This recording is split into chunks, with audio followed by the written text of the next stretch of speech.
Some people hide their emotions to appear strong, but you sometimes notice your eyes filling with tears at the most unexpected moments.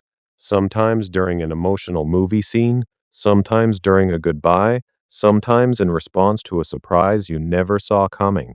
And the strange thing is this: while the world often sees it as weakness, what is happening inside you is often the exact opposite. You are not someone who exaggerates emotions.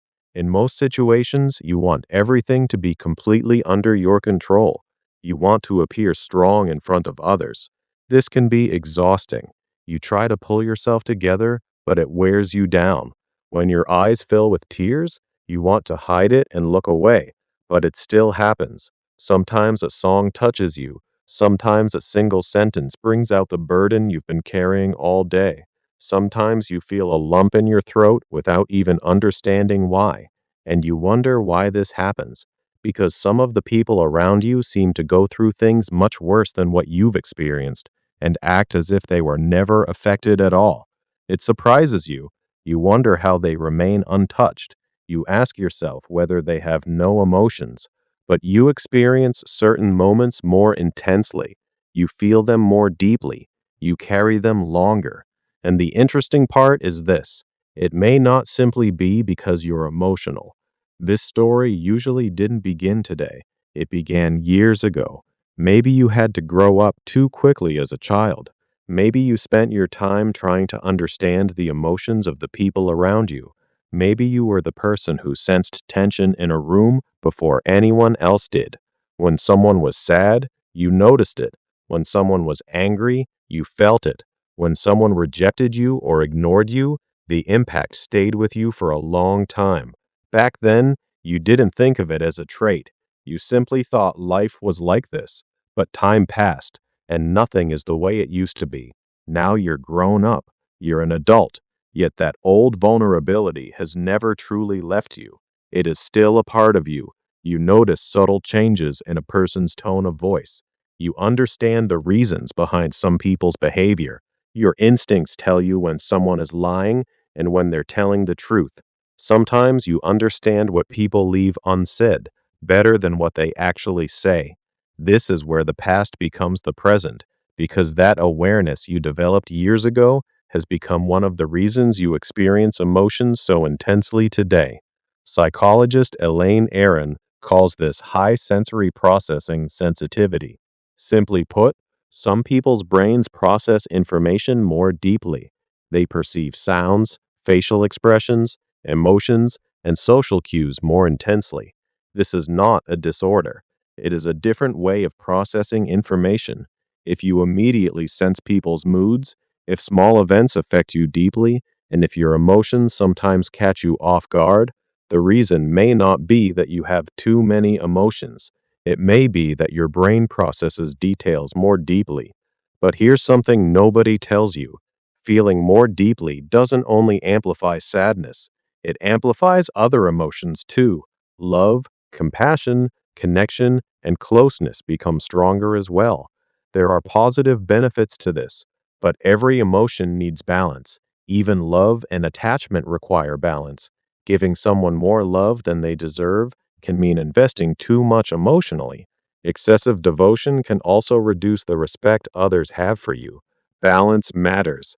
That's why sometimes the thing that brings tears to your eyes isn't pain, it's meaning, and you may have misunderstood that for years. But this goes even deeper. Psychologist John Bowlby called it the attachment system. Simply put, the human brain is designed to form connections. Feeling safe, understood, and emotionally seen are among our basic needs. When those needs are met, we feel at ease. When they are not, something inside us reacts. Sometimes that reaction is anger. Sometimes it is withdrawal. Sometimes it is tears. Because tears are not only the language of sadness, they are also the language of need, longing, relief, and connection. And that is an important detail, because when you cry, it doesn't always mean you're broken. Sometimes something you've been carrying for a long time is finally being released. Sometimes you feel truly understood for the first time. Sometimes a burden you've held onto for years is finally set down. People only see the tears, but your nervous system may be telling a completely different story. And that brings us to a much more important point, because the real question isn't why you cry so easily. The real question is what your tears are trying to protect. And the answer may be very different from what you think, because what your tears are protecting is often not weakness. Psychologist and researcher Brené Brown calls this vulnerability. Simply put, it means not becoming completely disconnected from your emotions. It means that people who can feel pain are also able to experience love, meaning, and connection more deeply. Crying easily doesn't always mean you're fragile. Sometimes it means you haven't completely lost touch with your emotions. And that changes everything, because the thing you've seen as a flaw all this time may actually be something else. People often define crying as weakness and emotional instability. They assume that people who cry are weak or immature. But this situation is different. Not everyone cries because of weakness. In certain situations, crying is normal because the emotions we feel are simply more intense. Everyone values different things. That is why not everyone feels the same emotions under the same circumstances. Being easily hurt and remaining emotionally open are not the same thing. And this is where the difference begins. Some people learn to suppress their emotions. Others continue to feel them. Society often mistakes the first group for being stronger, but you cannot manage what you refuse to feel. You cannot transform what you cannot see, and you cannot heal what you cannot connect with. That is why tears are not always a breakdown. Sometimes they are a signal, a sign that your inner world is still alive, a sign that your inner world is still responding, a sign that your inner world has remained human. But there is also something we need to be honest about. Feeling deeply is not always easy. There is a shadow side to it. You may carry other people's burdens as if they were your own. You may become so focused on understanding others that you forget yourself. You may quietly burn out while constantly trying to stay strong. That is why the goal is not to feel less. The goal is not to get lost inside what you feel. The goal is to manage situations in a healthy way. Getting to know yourself is incredibly important. The need for approval or seeing others as more valuable than yourself can pull you away from who you are. Knowing yourself allows you to see both your strengths and your weaknesses. To truly know yourself, you must be honest with yourself. Improving your weaknesses and refusing to suppress your emotions helps you grow. When awareness is combined with healthy boundaries, it becomes a tremendous strength. Maybe you've been asking the wrong question all these years. Maybe the question was never why you cry so easily.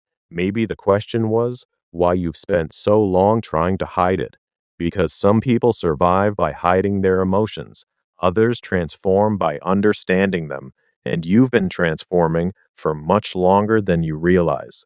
You are not overly sensitive. You are not broken. You are not too emotional. You are someone who experiences certain layers of life more deeply. You are someone who notices details that others miss. You are someone who understands the value of connection. The system operating inside you is trying to protect you, sometimes perfectly, sometimes imperfectly, but it is still trying to protect you, and there is something hopeful about that. Research shows that people with high emotional awareness often build stronger relationships over time, develop greater empathy, and increase their psychological resilience. So the thing that challenges you today may become one of the things that strengthens you tomorrow, because transformation is not always about becoming harder. Sometimes growth involves painful experiences. There are struggles, there are difficulties. Facing them and continuing to move forward, even in small steps, makes us better. I want to tell you this directly. If you've spent years hiding your tears, if you've been afraid of being misunderstood, if you've carried everything inside while trying to appear strong, I want you to know this. What you've been carrying may be far more meaningful than you think.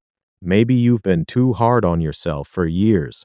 Maybe you've constantly tried to fix yourself. Maybe you've been searching for a problem inside you that needed to be corrected. But what if there isn't a problem that needs fixing? What if there is simply a part of you that needs understanding? Maybe you've been at war with yourself for a long time. Maybe you've been uncertain during your journey of self-discovery. And all of this is part of the process. Maybe today is the first time you've truly begun to notice your emotions. Your tears may not be the thing that diminishes you. They may actually be part of the process that helps you grow. Perhaps that's for you to decide. If these words felt familiar to you, leave just one word in the comments. I felt it. You don't need to write anything else. Sometimes a single word is enough to make someone feel seen. And if you found a piece of yourself here today, in the next video, we'll talk about something completely different. Feel free to share your own experiences in the comments. I'm curious about all of your stories. Take care of yourselves, and I'll see you again soon.